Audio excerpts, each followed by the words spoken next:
Now, it's not just a study or just a practice. Now, it's going to have to be applied.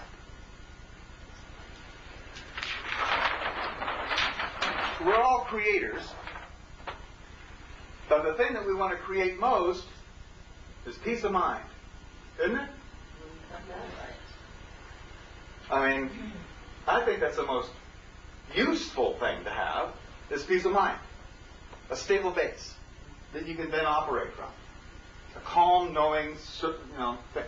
Great, peace of mind. Well, at least half of those books were about peace of mind, weren't they? And peace of mind seems to come and go. I kind of boiled it down a little bit on where or why it goes.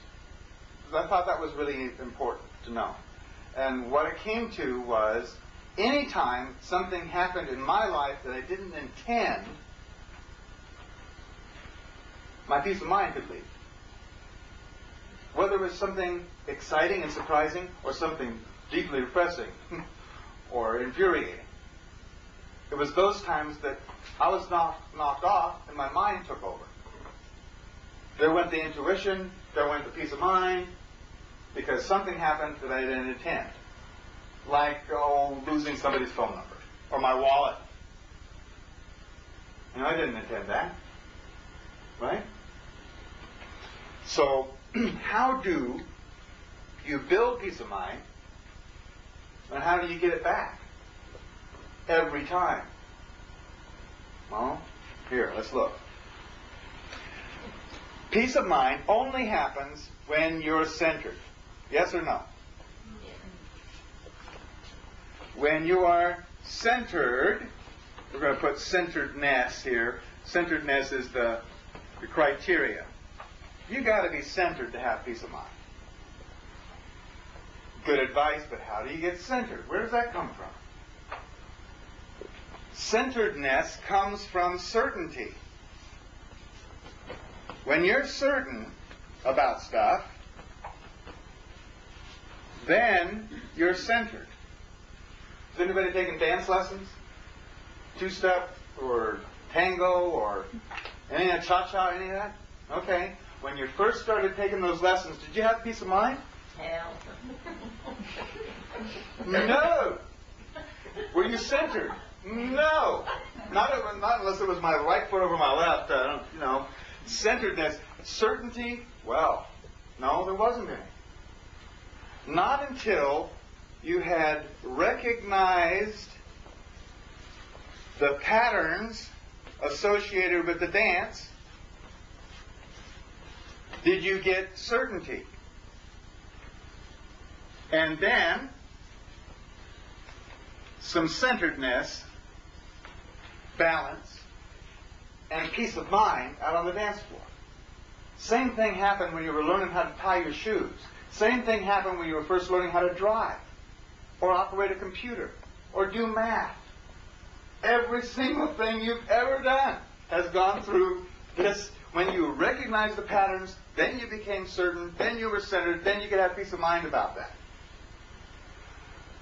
So, the task then is to every time something happens that disturbs your peace of mind, immediately look for the pattern. Wow. Is there a pattern here? I found one right away. Every time I look, first of all, if I was upset, I say, is there a pattern here? Yeah, I've been upset like this before. I've had this experience before. May go over something different, but I've had the same feelings, the same reactions as before. There's a pattern. And right away, immediately, I got more certain. I got certain I was upset. Rather than just being upset, you know the difference? When you're just ranting and raving and screaming and la la la, or you just sit there and you go, wow, I'm upset. Big difference, isn't it? The more you recognize the pattern, the more certainty you get, the more centeredness, the more you can do about the situation. It's, like I said, these are tools we've already got. We don't have to go buy anything. You don't have to read another book.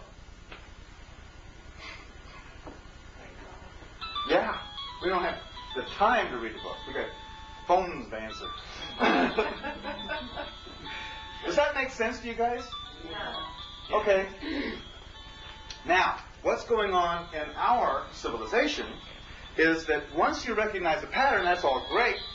Then we do this. We repeat the pattern. Repeating the pattern is kind of comfortable, you know? It's familiar. We repeat the pattern, and then we repeat the pattern again. Now, this isn't only just done on our part, it's done by our societies. We repeat the pattern, and repeat it, and repeat it, and repeat it, and repeat it, and repeat it, and... You know what happens when you do that? Hypnotism. This is without recognizing that there's a pattern.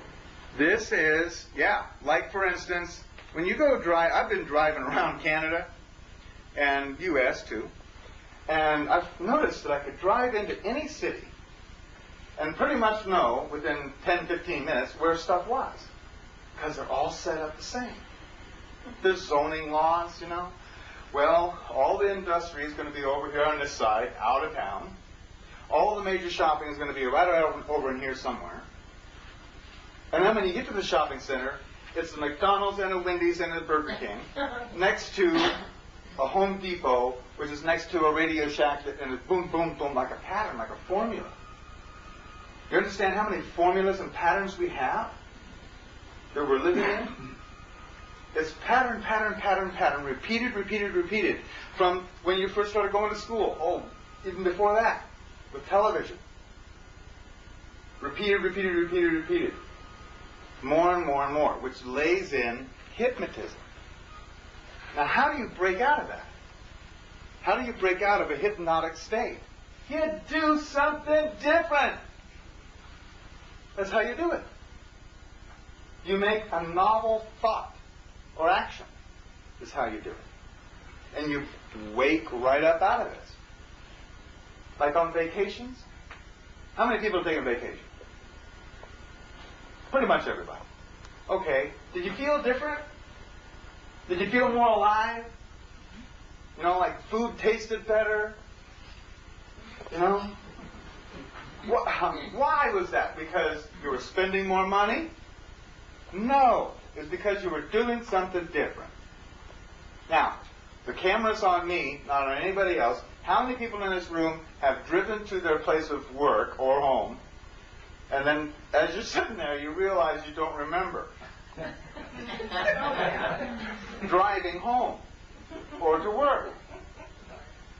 That's hypnotism. Okay? We're going to take just a short break for the tape, and then we'll be right back to this. It's just like 3 minutes, just long enough for him to get that tape. Okay, now just before the break we were talking about hypnotism. And this hypnotism is being done on purpose to the whole world population. You understand that the kings of Babylonia very well understood the whole principle of hypnotism. So kings and rulers have had some 5,000 years to practice on how to hypnotize people. And why would they want them to be hypnotized? Because there, when a person is hypnotized, they are being created. Up at the top, see, we're creating. But down here, we're being created. Created as what? Well, created as Christians. Or Catholics. Or Americans. Or Russians. Or Britney Spears wannabes. Or Howard Hughes wannabes. Being created into consumers. Being created into identities that can be then steered.